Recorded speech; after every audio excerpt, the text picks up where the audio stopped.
Hello. What do you think are the essential features of a good business plan? You definitely need a firm strategic objective up front, and you need the commitment to follow that through to the end if it's going to get anywhere. Personally, I think is to know your market, know the commodity you've got, and to get good salesmen out there pitching. Haven't got a clue. To look forward rather than backwards. Take the conditions of the market into account. Know your competitors. How you make your money, future expenditure, cost control, forward planning. I'd look for their marketing ability, what their prospective ideas on marketing. Obviously financials, resource planning,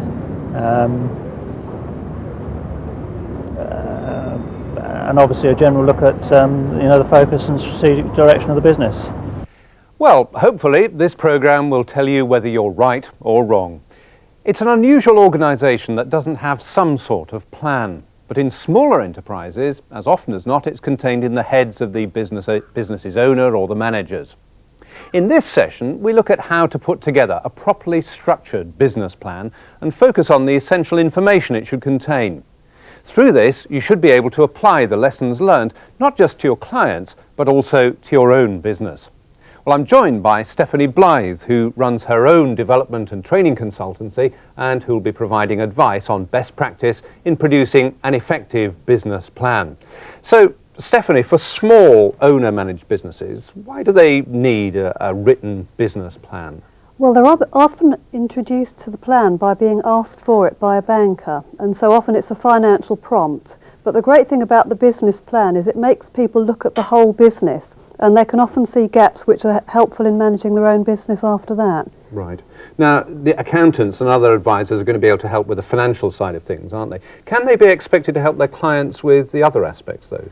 I think you have to know where your expertise begins and ends, and you can't necessarily help them with marketing if you're not a marketing specialist. But I think what's very useful is you can provide a neutral eye, you can provide an external focus for the business and also a structure. Right. You can help them to make sure they include all the sections that are required. Well, as we've heard, there are many reasons why a clear business plan is important and how advisors can help to put it together. But what should go into it? Well, it's hard to define exactly what should be included and what should be left out, but make it too long and detailed and it may not get used, and make it too brief and its value will be severely limited. As a general rule, the information required to produce a plan falls into 6 main categories: history and background, mission statement and objectives, products or services offered, market analysis, operations and resources employed, and financial information. And it's important to note that the process of putting the plan together is likely to involve modifications to each of these areas as additional information is gathered and decisions made. In terms of the timescale covered by the plan, generally it should provide detailed information for a 12-month period, which in turn should be put into the context of the business's objectives over the next 2 to 5 years. We're now going to look in more detail at each of the 6 areas outlined, starting with the history and the background. Now, Stephanie, what sort of information should be included here, especially for a new venture? Well, for a new venture, it's useful to know where the idea came from. And it could be that it's a technical expert that's starting the business. So then you might wonder whether they've got the business acumen to carry it on. It could be a family business, of course, when you might have worries about obsolescence. Or it might be a hobby business where maybe you're wondering whether the business is viable. So it's quite useful to put a human face on the business when you show the history and background. And that also gives an idea of strengths and weaknesses. Right. Now, step 2 is the mission statement and the objectives. Mission statements have got a bit of a mixed reputation, haven't they? But, I mean, why are they so important and what should they say? And isn't it a bit grand for a small company? I think it is grand for a very new business or a small business, and I think people can get carried away with this abstract, what is our mission, what is our name, and what is our logo, and so on. But I think it's very useful if you're bringing a team together because it gives you a focus.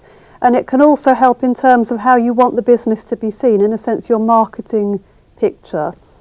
Objectives are far more practical though, so you mustn't neglect objectives, and also distinguish between the owner's objectives, which might be something like sell up in 5 years' time, and the company's objectives, which of course will be couched in a very different way. Right.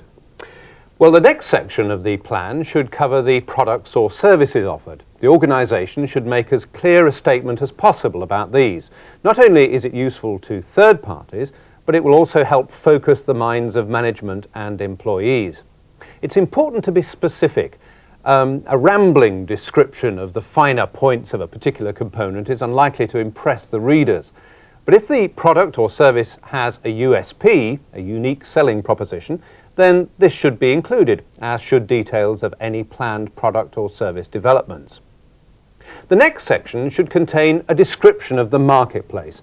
This is very important, since the financial projections which come later can only be evaluated if the relevant market and trading conditions are understood. For new ventures with no proven track record, market research and analysis will be critical in predicting future performance.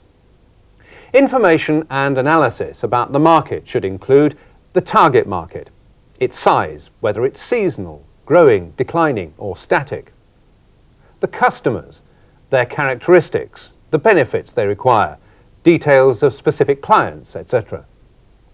A current sales analysis, including the amount and type of sales to each customer group. A competitor analysis, details of the product's life cycle, and pricing. Not just the pricing level, but also the pricing strategy. Now, Stephanie, we're going to look at market issues in a moment, but first let's look at some of the ones outlined. How should we go about looking at competitors? Well, I would always major on desk research for this. But before you do any desk research, of course, you've got to try to define what you're offering and what your competitors are offering and compare like with like. Having said that, there are sometimes near misses. For example, if you're setting up a hotel, you would also want to compare the bed and breakfast offering. So you need to define who you need to know about, what you need to know, then find out the information in the most economical way.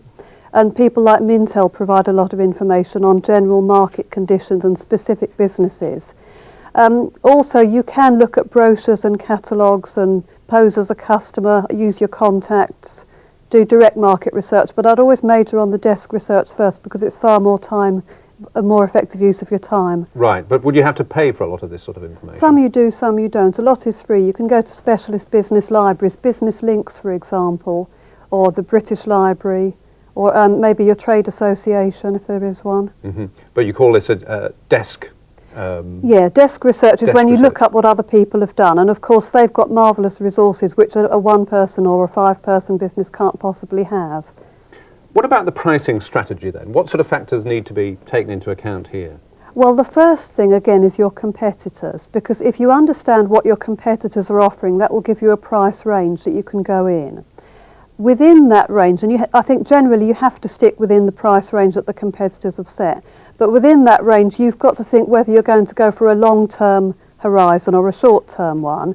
And in the early development of a market, sometimes there is the possibility of setting your prices high because you're going to take the money and run, maybe. Also, of course, you've got to think about your costs, but in a way that's secondary. And what I'd suggest you do is work out the price that you think you can charge and then look at your costs in the context of break-even. Mm-hmm. Well, thank you for the moment. Well, to continue with our list of factors for the market analysis, the business planner should also be looking at a profitability and contribution analysis of categories of sale, sales monitoring systems, advertising and promotional methods, sales and distribution arrangements, the strategy for developing sales to meet targets, and a SWOT analysis of the organisation. This looks at the strengths and weaknesses that are internal to the organisation and at the opportunities and threats that are external to it. Now, SWOT analyses are very popular at the moment. What's the best way of going about them? Well, I would say a kind of informed brainstorming. You can actually do a decent SWOT analysis at any stage of development of the business, but I think if you have done a bit of homework, it can help you to generate better ideas. It's useful if you've got a neutral person to do it with, somebody who's not tied up with the business and concerned about protecting weak areas maybe. Then of course it's important to act on the ideas that you generate. So once you've got your ideas, you should be thinking in terms of how to remedy weaknesses, make use of opportunities and so on. And if you're producing a business plan for somebody else, they will want to know that you've addressed all those issues, because they will be doing a kind of mental SWOT analysis as they read the plan. Right. And in terms of opportunities and threats, these are sometimes neglected because they're external. A technique that people find useful is what they call pest analysis, political, economic, sociological and technical analysis, Right, so which helps you to think of the external factors. Right, so we've got SWOT and PEST. Or now, sometimes it's called STEP. to confuse us further. Exactly. Is it possible to judge how much time you should spend on this part of the analysis then? Well, it is a means to an end rather than an end in itself. The idea is that you're generating ideas. So probably you shouldn't spend too long on it, but like anything, you spend long enough so that you've done a good job and you get some good ideas which you can then address. Okay, well, the fifth element in our plan are details of the operations and the resources employed. Now, this should summarise the key points about the management, staff, subcontractors and so on, together with matters such as premises, equipment and the source of important materials, etc. If the plan is going to be used to try to obtain financing, then this section should also cover the legal structure of the business, insurance provisions and contingency plans. Now, what sort of information should be contained about the management and the staff then?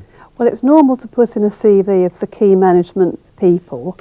You're trying to convince the reader that they do have the expertise to run the business, and maybe to convince yourselves if it's an internal document, you know, to see whether there are any holes in your armoury. In terms of staff, I think you need to be convinced that you can get the right calibre of staff for the wages or salaries that you're paying that are included in the projections. And sometimes it's useful to have associates or deputies and think in terms of management, succession and so on. Think about what happens if you move outside the setup that you've got now. Well, the final section should contain the financial information, and it's obviously the section with which most accountants are likely to be familiar. So, what sort of financial information would one expect to see in a good business plan? Good, reliable forecasts, information of what you've actually got sort of capitalised and set it up from the beginning, an idea of where you're going to get any more capital from on the way through, and also some leeway built into the projections of what you're going to do if the projections don't actually turn out as you expect. Maybe to try and find out about what money is in the area, about how much